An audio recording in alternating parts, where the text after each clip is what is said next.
الحمد للہ رب العالمین، الصلاۃ والسلام علی سید الانبیاء والمرسلین وعلی آلہ واصحابہ اجمعین، اما بعد، اعوذ باللہ من الشیطان الرجیم، بسم اللہ الرحمن الرحیم، ان اللہ وملائکتہ یصلون علی النبی یا ایہا الذین آمنوا صلوا علیہ وسلموا تسلیما، اللہم صلی وسلم وبارک علی سیدنا و مولانا و نبینا محمد النبی الأمی الکریم وعلی آلہ واصحابہ اجمعین، الصلاۃ والسلام علیک یا سیدی یا رسول اللہ وعلی آلک واصحابک یا سیدی یا حبیب اللہ، الصلاۃ والسلام علیک یا سیدی یا رحمۃ للعالمین وعلی آلک واصحابک یا سیدی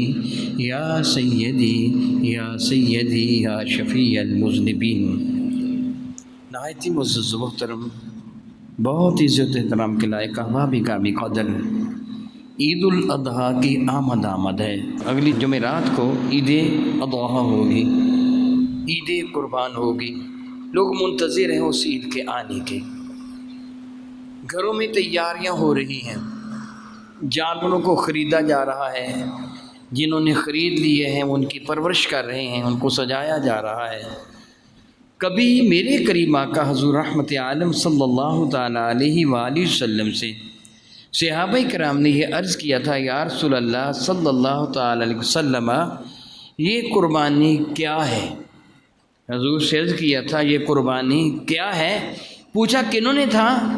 جو خطہ عرب کے اس حصہ کے رہنے والے تھے، مکہ مکرمہ کے، کہ جو اولاد ابراہیم سے تھے، ابراہیم کی نسل کے رہنے والے لوگوں نے مکہ مکرمہ کی غالب ترین آبادی حضرت ابراہیم کی نسل سے تھی۔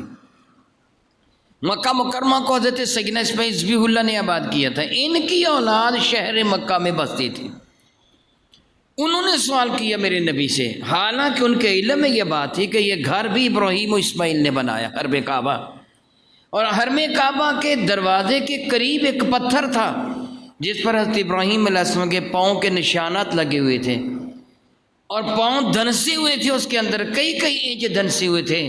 ان لوگوں کو علم تھا یہ پاؤں کے نشانات کن کے ہیں، اس کی تعظیم و توقیر ان کی نظر میں اتنی زیادہ تھی مقام ابراہیم کی کہ وہ بیمار ان میں کوئی ہو جاتا تو وہ کیا کرتے، پانی لے کے آتے، ان کے اندر پتھر میں جو قدموں کے نشان آتے گھڑے تھے ان میں پانی ڈالتے، پانی ڈال کر نکال کر پی لیتے، بیمار شفا یاب ہو جاتا ہے۔ کہتے کہ ابراہیم کے قدموں کے صدقہ سے شفا مل گئی۔ اتنا نمس کیا کہ پاؤں میں انگلیوں کے نشانات مٹ گئے، محض گھڑے باقی رہ گئے۔ میرے نبی بھی جانتے تھے یہ میرے جد امجد حضرت ابراہیم کے قدموں کے نشانات ہیں، اور جب طواف کعبہ کرتے ہوئے فتح مکہ کے بعد ان کے قریب پہنچے تو سیدنا فاروق اعظم کو فرمایا کہ ابراہیم کی اولاد سے ہیں فاروق اعظم بھی، حضرت عمر بھی اولاد ابراہیم سے ہیں، صدیق اکبر بھی اولاد ابراہیم سے ہیں، عثمان غنی بھی اولاد ابراہیم سے، بلکہ کافر بھی اولاد ابراہیم سے تھے۔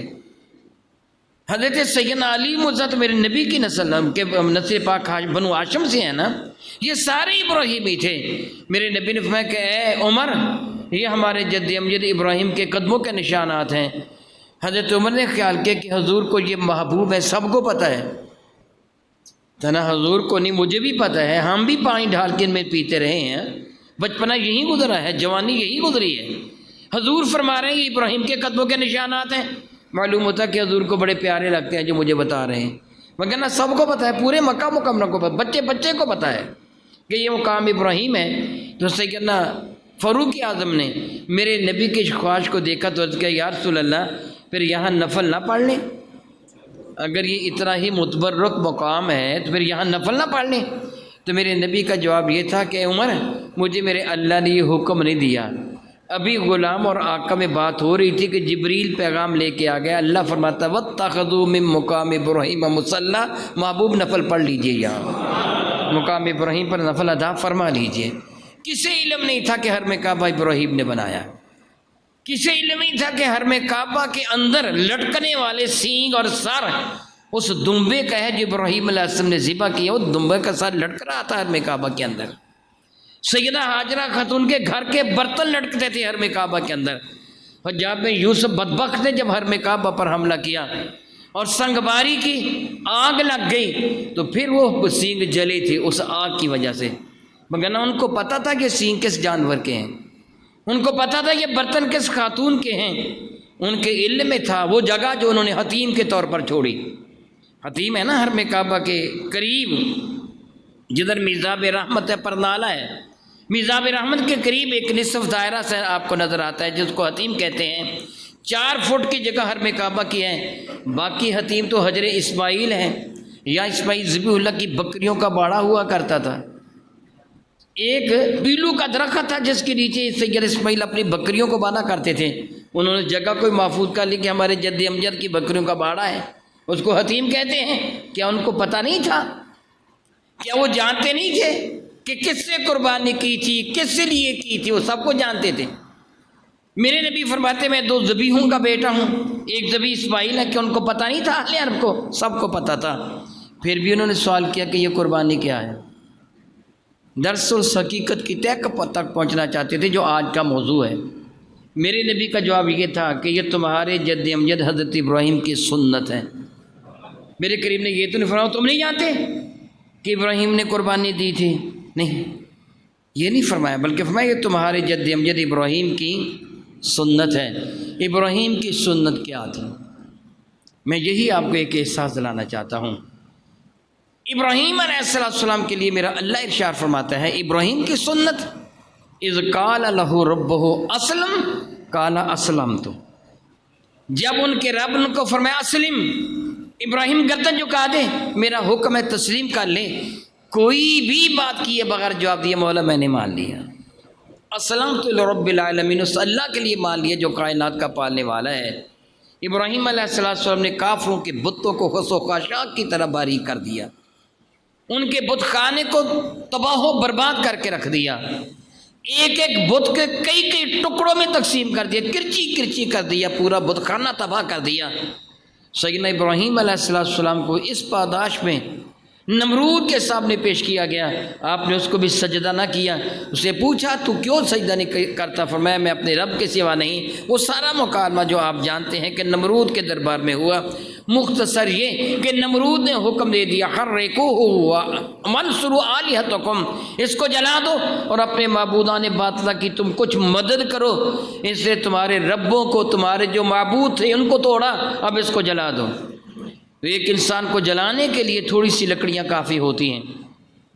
قتل کیا جا سکتا تھا، کہنے لگا قتل نہیں کرنا، جلانا ہے، شدید ترین سزا دینی ہے، اور جلانے کے لیے تھوڑی لکڑیاں بھی تو کافی تھیں. مگر انہوں نے کیا کیا؟ بہت بڑا الاؤ تیار کیا.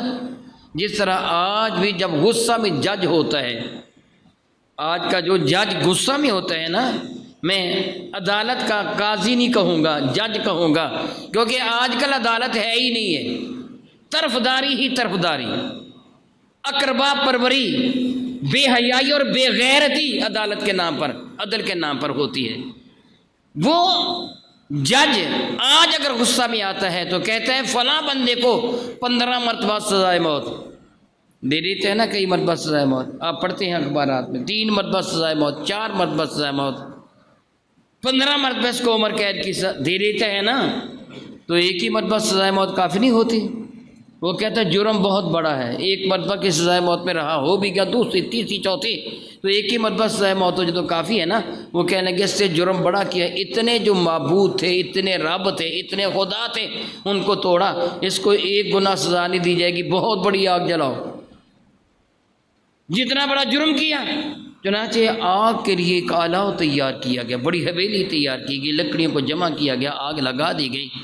اور جب آگ اتنی بھڑک اٹھی کہ عرف عام میں جو جملہ کہا جاتا ہے کہ اس کے شعلے آسمان سے باتیں کرنے لگے، یعنی بڑے بلند و بالا شعلے اس کی ہو گئے. اس کے اوپر سے پرند جانور اڑتا ہوا نہیں گزر سکتا تھا، شدت حرارت کی وجہ سے جل کے نیچے گر جاتا، قریب جانا ممکن نہ تھا.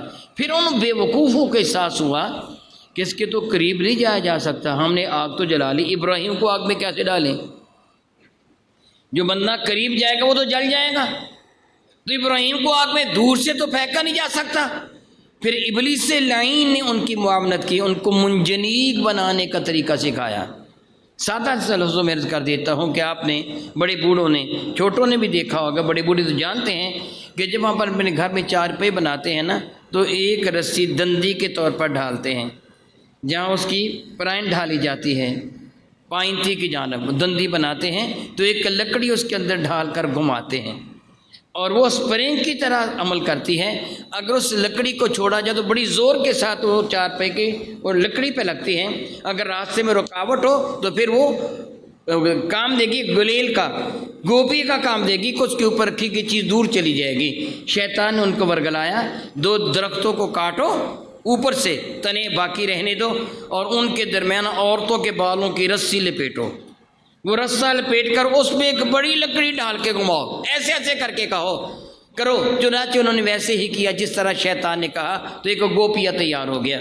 ابراہیم علیہ السلام کو گوپیے کے ذریعے اب اس آگ میں پھینکا، دور سے آگ میں پھینکا۔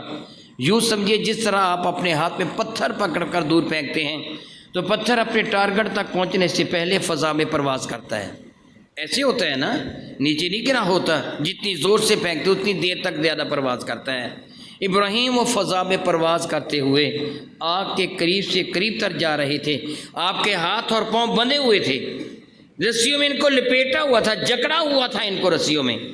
یہ بھی ان کے نزدیک معاذ اللہ تعالیٰ ایک سزا تھی کہ اس کو لکڑیاں رسیوں میں لپیٹ کر ایک گولا بنا کر اس کو آگ میں پھینکو، یہ وہاں تڑپ بھی نہ سکے، ہاتھ پاؤں بھی نہ مار سکے۔ الیاذ باللہ تعالیٰ ثم الیاذ باللہ تعالیٰ، ان کو پھینکا جا رہا تھا۔ کرو بیاں، زمین و آسماں کے فرشتے حاملین عرش حیران و شزت ہے کہ مولا تعالیٰ ایک ہی بندہ تھا پورے کرۂ ارض پر جو تیری توحید کا داعی تھا، جس سے تیری توحید کی خاطر، تیری رضا کی خاطر اتنا بڑا خطرہ مول لیا، ان کے سارے معبودان نے باطل کو کرچی کرچی کر کے رکھ دیا۔ مولا تعالیٰ اب اس کو وہ کافر سزا دے رہے ہیں۔ مولا تعالیٰ تو اپنے بندے کی امداد فرما، اس کو کافروں کی سزا سے بچا لے۔ رب کائنات بے نیاز ہے، فرشتوں کو جواب نہیں ملا۔ جبریل نے کیا مولا اگر مجھے اجازت ہو تو میں اس کی کوئی خدمت کر سکتا ہوں۔ میرے اللہ نے فرمایا وہ چاہے تو کر لے، معراج نبوہ میں لکھا ہے جبریل آ گئے۔ جبریل نے آ کر حضرت ابراہیم علیہ السلام سے عرض کیا کہ اے ابراہیم علیہ السلام، اگر آپ اجازت دیں تو میں آپ کو اپنے پرو میں محفوظ کر لیتا ہوں، ایک طرف لے جاؤں گا اور یہ آگ اٹھا کر نمرود کے شہر بابل پہ پھینک دیتا ہوں، سارا اس کا پائے تخت بھی اور اس کی ساری رعایا وہ بدبخت جن لکڑیاں جمع کی ہیں وہ جل کر خش و خاشاک ہو جائیں گے، راکھ کا ڈھیر بن جائیں گے، میں آگ اٹھا کر ان کے اوپر پھینک دیتا ہوں، جلا دیتا ہوں ان کو۔ تو ابراہیم کا جواب کیا تھا؟ اللہ اکبر اللہ اکبر۔ ان لمحات میں بھی ابراہیم علیہ السلام معاذ اللہ توبہ نعوذ باللہ پاس باختہ نہیں ہوئے ہیں کہ ہوش ہی باقی نہیں رہے گی، میں کیا کروں۔ جبریل سے کیا پوچھتے ہیں؟ جبریل کیا اللہ نے تجھے اس کام کے لیے بھیجا ہے؟ تو جبریل نے کیا نہیں، اللہ کا حکم تھا میرا خلیل کہے تو کر دینا، نہ کہے تو نہ صحیح۔ میں اجازت لے کے آیا ہوں کہ میں تیرے بندے کی مدد کر دوں۔ رب نے فرمایا وہ چاہے تو کر دے، ابھی آپ کے چاہنے پر ہے، اجازت دیں تو میں کروں گا وگرنہ نہیں۔ فرمایا کہ فَأَمَّا إِلَيْكَ فَلَا، جا پہ چلا جا، مجھے تیری ضرورت ہی نہیں ہے، پھر تو چلا جا، تیرے رب نے اگر اس کام کے لیے نہیں بھیجا جا چلا جا، مجھے نہیں ضرورت تیری۔ تو جبریل نے کیا ٹھیک ہے جی میری ضرورت تو نہیں ہے، قریب آ گئی حضور، رب ہی سے عرض کر دیجئے۔ آپ کا جواب یہ تھا میرے رب کو پتہ ہے کہ اس کے ابراہیم کو آگ میں ڈالا جا رہا ہے، اس کو بتانے کی ضرورت ہے، یہ اسے پتہ ہے۔ جبریل نے عرض کیا جی پتہ تو ہے، فرمان کے پھر جو وہ چاہتا ہے اس کی عزت کی قسم میں بھی وہی چاہتا ہوں، میری اپنی مرضی ہے ہی نہیں۔ یہ ہے ابراہیم کی سنت، میرے نبی نے فرمایا تھا قربانی ابراہیم کی سنت ہے، یہ ہے سنت ابراہیم، اپنے رب کی رضا کی خاطر اپنا سب کچھ قربان کر دے۔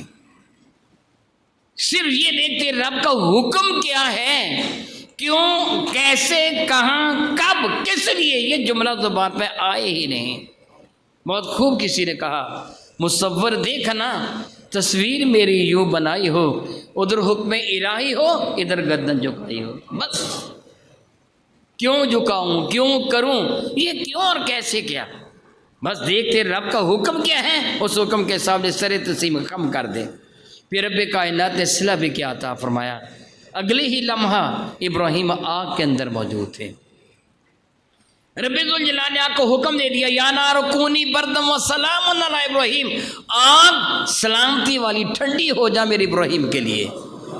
یہ آگ صرف ابراہیم کے لیے سلامتی اور ٹھنڈک والی تھی، رسیوں کے لیے نہیں، ان لوہے کی بیڑیوں کے نہیں جو ابراہیم کو پہنائی گئی تھی۔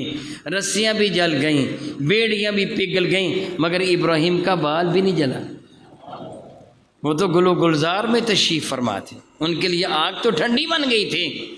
میرے رب نے ابراہیم علیہ السلام کو یہ مرتبہ اور منصب عطا فرمایا، وہ ابو الانبیاء ہیں، سارے نبیوں کے باپ، جو ان کے بعد تشریف لائے۔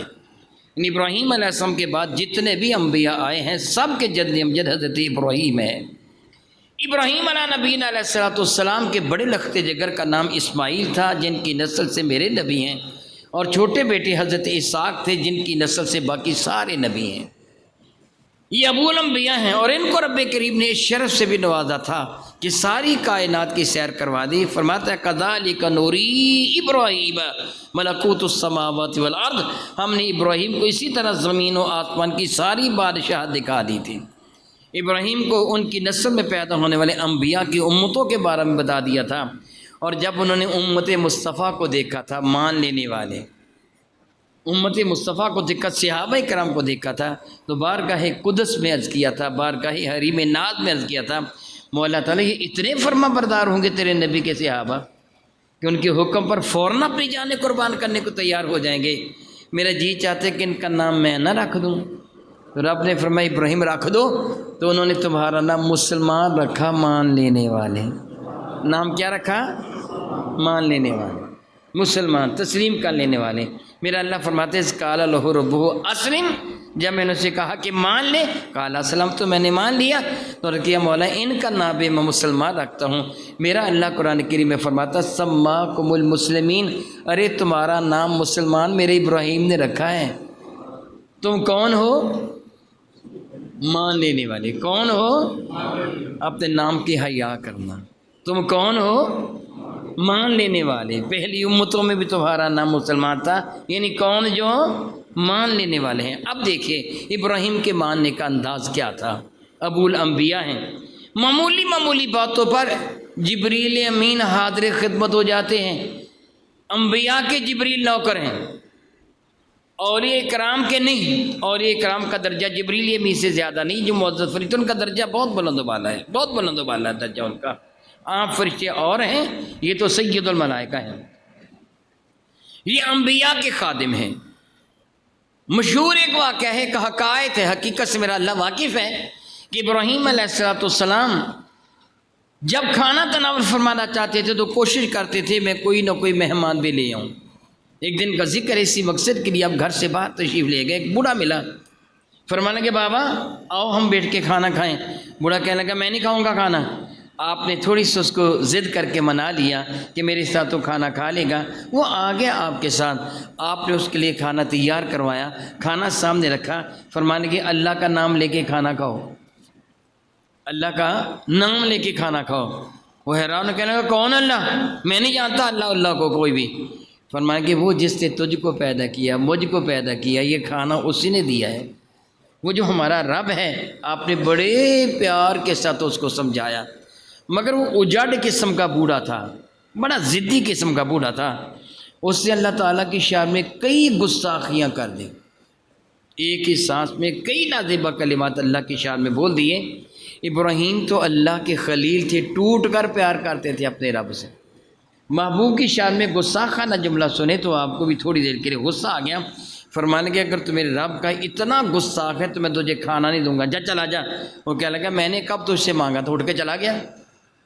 وہ چلا گیا، رب کائنات جبریل کو بھیج دیا، اے ابراہیم تو نے مہمان کو ناراض کر دیا، ایک دن وہ تیرے پاس آئے ایک وقت کا کھانا کھانے کے لیے، اور تو نے اس پہ شرطیں لگا دی کہ رب کو مان۔ بچپنے سے لے کے آج تک میں اس کو کھانا دے رہا ہوں، میں نے تو شرط کوئی منوائی نہیں ہے، وہ مسلسل میرا گستاخ ہے، میں اسے کھانا دے رہا ہوں۔ تو ابراہیم فوراً چلے، بوڑھے کو منتیں کر کے واپس لے کے بابا آ کے کھانا کھا لو۔ وہ کہتا میں نہیں جاؤں گا، تو کیوں میری اتنی زیادہ میری منتیں کرتا ہے؟ فرمانے کہ میرا رب مجھ سے ناراض ہو گیا۔ کہنے لگا اتنا کریم ہے وہ، اپنے دوست کو دشمن کے لیے ڈانٹتا ہے، پھر میں کھانا دے نہ کہ دے میں تیرے رب پر ایمان لاتا ہوں۔ ابراہیم معمولی بات پر مہمان اٹھ کے چلا گیا تو جبریل آ گئے، بچے کو ذبح کرنا تھا تو جبریل کو نہیں بھیجا۔ رب کیا فرماتے ہیں جب وہ بچہ فلما بلغ معه السعی، جب بچہ اتنا بڑا ہو گیا کہ اب باجی کے ساتھ گھوم پھر سکتا تھا تو آپ اس کو میدان منا میں لے گئے، فرمانے کہ یا بنی انی اری فی المنام، پس منظر اب سارا جانتے ہیں، میرے بیٹے میں نے خواب دیکھا ہے، خواب دیکھا وہی نہیں آئی۔ مولا تعالیٰ جبریل کو بھیج سکتا تھا۔ میں بتا رہا ہوں کہ ابراہیم کی سنت کیا ہے، ابراہیم کی سنت کیا ہے۔ میرا اللہ فرماتا ہے کہ فلما بلغ معه السعی، جب وہ بچہ اتنا بڑا ہو گیا نا، اپنے باجی کے ساتھ بھاگ دوڑ کر سکتا تھا، تو ابراہیم ان کو مینا میں لے گئے اور فرمانے لگے یا بنی انی اری فی المنام، میرے بیٹے میں نے خواب میں دیکھا، انی اذبحک، میں تجھ کو ذبح کرتا ہوں، فانظر، اب تو دیکھ، نظر کر، ماذا تری، تیری رائے کیا ہے، تیرا مشورہ کیا ہے، تجھے کیا نظر آتا ہے، تو بتا مجھے۔ اللہ اکبر، اللہ اکبر، اللہ اکبر۔ ابراہیم نے کیا دیکھا تھا؟ علیہ السلام خواب دیکھا تھا۔ میرے نبی کے جد امجد ہیں، اللہ اکبر، کس قدر بلند و بالا مقام ہے۔ خواب دیکھا تو عین ممکن تھا کہ وہ بارگاہ قدس میں عرض کرتے مولا تو نے مجھے یہ خواب بتایا، دکھایا، اس کی تعبیر بھی بتا دے، اس سے مراد کیا ہے کہ میں بچے کو ذبح کر دوں؟ مولا اس کی تعبیر کیا ہے تو بتا دے، اگر تو حکم دے تو تیری عزت کی قسم میں بچے کو ذبح کر دوں گا۔ کیا ابراہیم نے رب سے پوچھا؟ بتائیے بھلا، خواب آیا ہے، جبریل تو آ جاتے تھے ان کی خدمت میں، یہ اپنے رب سے معروضات بھی عرض کر لیتے، مولا یہ کیا ہے، یہ کیا ہے، یہ کیا ہے، یہ کیا ہے۔ قرآن پاک گواہ ہے کہ کہا تھا مولا میں دیکھنا چاہتا ہوں مردے کس طرح زندہ، کیف تحیی الموتیٰ، مردے کس طرح زندہ کرتے ہیں، اور اللہ نے حکم دیا تھا کہ 4 پرندوں کو پکڑے، لمبا واقعہ ہے۔ وہ اپنے رب سے معمولی معمولی باتیں عرض کر دیتے تھے، مولا یہ کیا ہے، یہ کیا ہے، یہ کیا ہے۔ میرا مولا ان کے لاڈ پالتا تھا، بتا دیتا تھا یہ کیا ہے، یہ کیا ہے، یہ ان خواب آیا، اتنا عام خواب، بیٹی کو ذبح کر، تو رب سے پوچھا تک نہیں مولا تعالیٰ کیوں ذبح کروں؟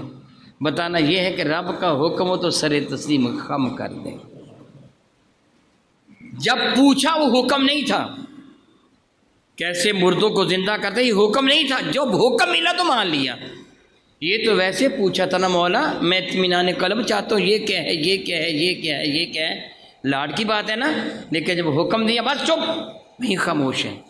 خواب دکھا دیا بیٹے کو ذبح کر، بیٹے کو لے کے گئے، شاباش اس لخت جگر کے، جس باپ کی تربیت نے بیٹے کو اتنی بلندی پہ پہنچا دیا تھا۔ حضرت اقبال خوب فرماتے ہیں نا، یہ فیضانی نظر تھا یا کہ مکتب کی کرامتی، سکھائے کس نے اسماعیل کو آداب فرزندی۔ بیٹے کا جواب کیا ہے؟ یا ابت افعل ما تؤمر ستجدنی انشاءاللہ من الصابرین، اباجی جلدی کیجئے، جو رب کا حکم ہے وہ کر گزریے، میں صبر استقامت سے قدم پیچھے نہیں ہٹاؤں گا، میں حاضر ہوں، کر دیجئے مجھ کو ذبح، میں ذبح ہونے کے لیے تیار ہوں۔ یہ ہے ابراہیم کی سنت، یہ ہے اسماعیل کی سنت۔ ابراہیم نے دمبا ذبح کرنے کے لیے نہیں لٹایا تھا، اللہ کی عزت کی قسم، میرا اللہ فرماتا ہے فلما اسلما وتلہ للجبین، جب ان دونوں نے میرے حکم کو مان لیا اور بیٹے کو زمین پہ لٹا دیا، گردن پہ چھری رکھ دی۔ اب ابراہیم کی سنت کیا ہے؟ بکرا ذبح کرنا؟ بتائیے بھلا، سارے بتاؤ، بکرا ذبح کرنا، گائے ذبح کرنا، دمبا یا اونٹ ذبح کرنا؟ ابراہیم کی سنت کیا ہے؟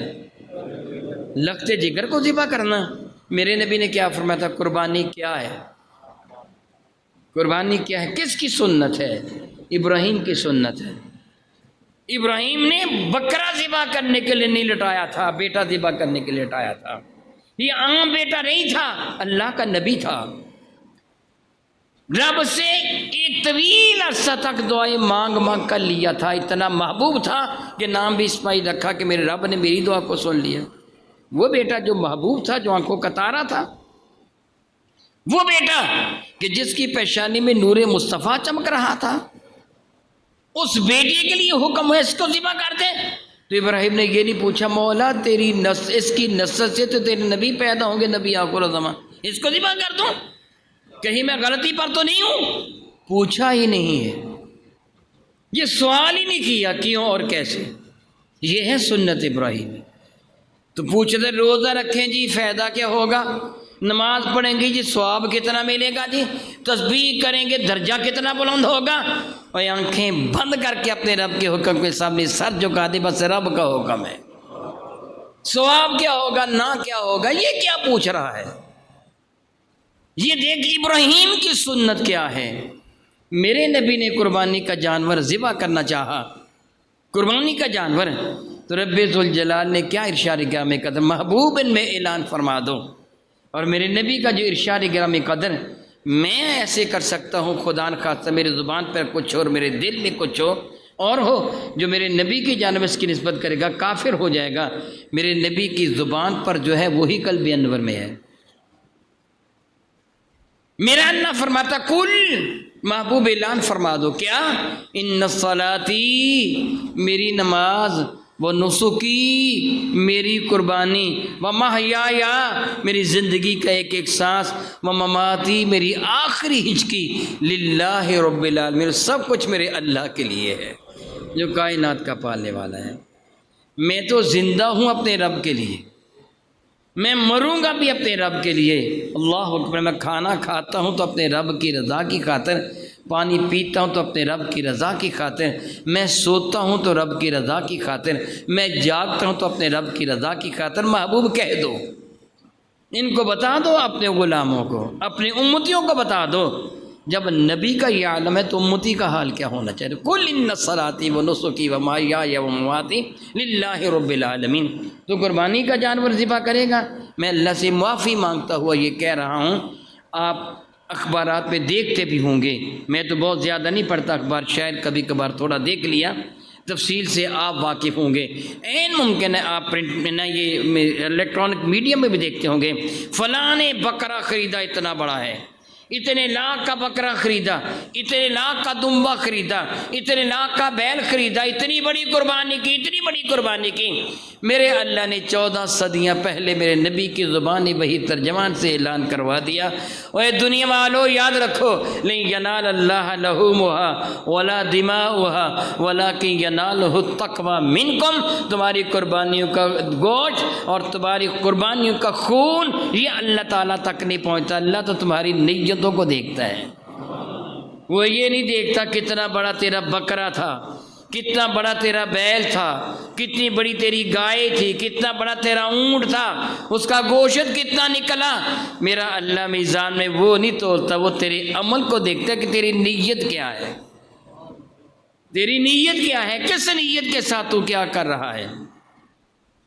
آپ دیکھیں گے، یقیناً دیکھیں گے، میں بھی دیکھتا ہوں، ہر سال دیکھتا ہوں، اور آپ بھی دیکھتے ہیں، چند دن کے بعد بینر لگ جائیں گے، بڑے بڑے بینرز، سالم ران روسٹ کرنے کا انتظام ہے، تنوری ران روسٹ کروائیے، قیمہ کروا لیجئے، فلاں جگہ مشین لگی ہوئی ہے، اور تو کیا کرے گا، جانور ذبح کرنے کے بعد ران چھپا کے اپنے فریج میں ریفریجریٹر میں رکھ لے گا، بون لیس گوشت چن کے الگ کر لے گا، یہ میں قیمہ کے لیے بنا رہا ہوں، یہ ران میں اپنی بیٹی کو بھیجوں گا، اپنے داماد کو بھیجوں گا، یہ فلاں چیز میں اپنے سسرال کے ہاں بھیجوں گا، یہ فلاں جگہ بھیجوں گا، فلاں جگہ بھیجوں گا۔ میں تجھ کو اللہ کی عزت کی قسم دے کے پوچھتا ہوں، بتا پھر تو نے گوشت کے لیے قربانی کی ہے یا رب کی رضا کے لیے؟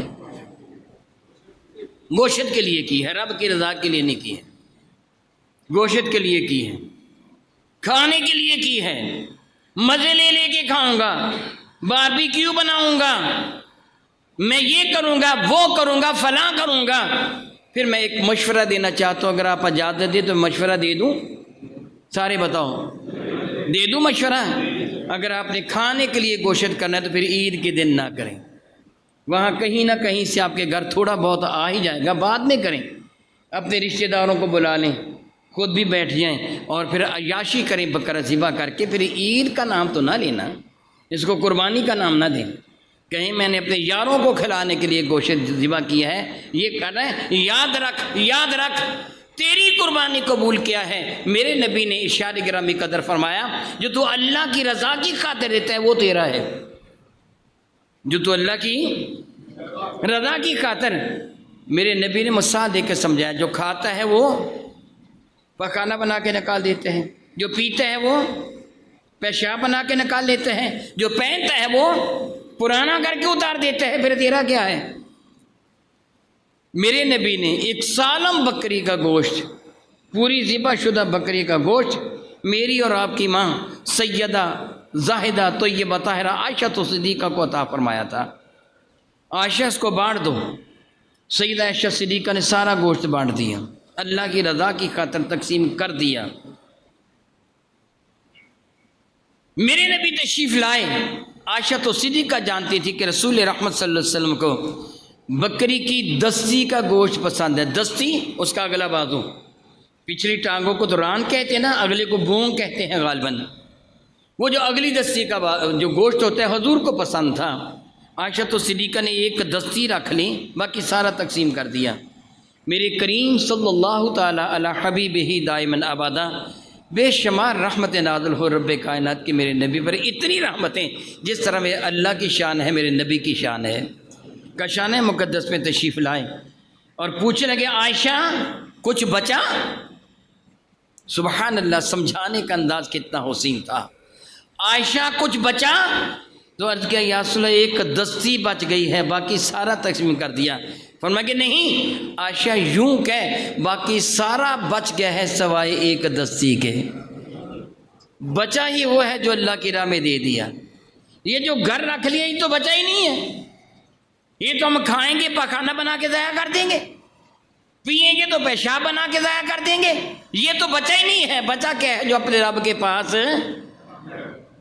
آپ بھی دیکھیں آپ نے چھچڑے بچائے ہیں کہ چربی بچائی ہے؟ رب کی رضا کے لیے کیا دیا ہے؟ وہ پہلی قوموں کو تو قربانی کا گوشت کھانے کی اجازت ہی نہیں تھی، وہ سارے کا سارا جنگل بیابان میں پھینکنا تھا۔ یہ تو کرم کیا میرے نبی نے جو سراپا رحمت ہے، رب سے اجازت لے دی کہ تیسرا حصہ خود کھا لو، ایک حصہ اپنے رشتہ داروں کو دے دو، یاروں کو دے دو، کم از کم ایک حصہ تو رب کی رضا کے لیے دے دو۔ وہ تمہارا ہے جو رب کی رضا کے لیے تم دو گے، جو اپنے مولا کی رضا کی خاطر۔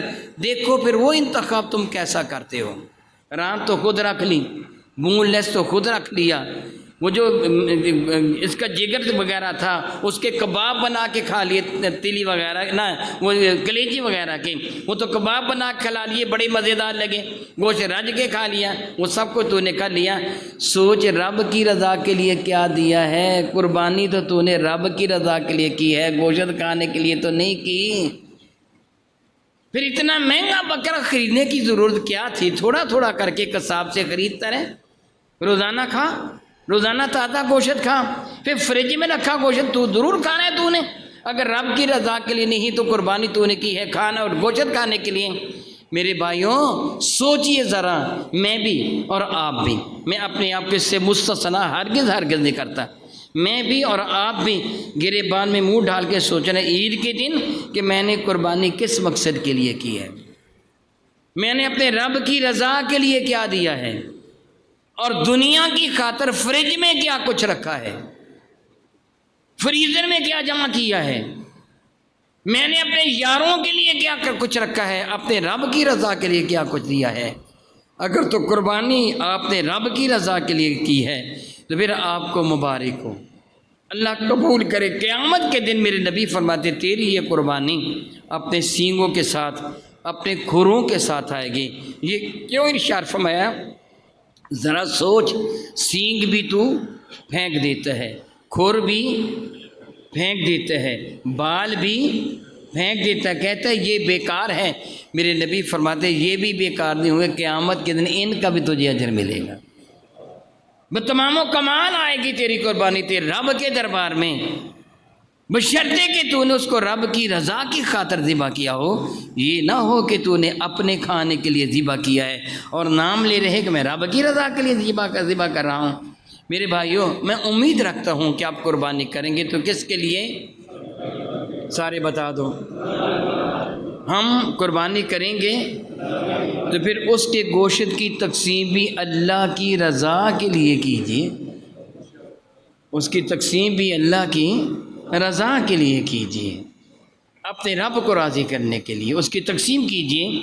ڈنڈی نہ ماریے، خدا نخواستہ تمہاری محنت برباد نہ ہو جائے۔ شیطان چاہے گا یہ اچھا گوشت ہے، 3 ڈھیریاں بنا لی ہیں اپنے گوشت کی، کہا یہ ایک میری ہے، ایک عزو کربا کی ہے، ایک اللہ کی راہ میں دینے کے لیے ہے، وہ 3 ڈھیریاں بنا لی، پھر دیکھا کس ڈھیری پر ذرا زیادہ اچھا گوشت ہے، یہ گھر رکھ لو۔ نہیں، وہ ڈھیری اپنے رب کی رضا کے لیے تھے۔ مزے کی بات یہ ہے، ہاں دیکھیے میرے کریم اللہ تعالیٰ بے شمار رحمت نازل فرمائے۔ اللہ کی عزت کی قسم، میرے نبی اپنی امت کے لیے بڑے کریم ہیں۔ میرا اللہ فرماتے ہیں ان کے کرم کو کریم بنایا۔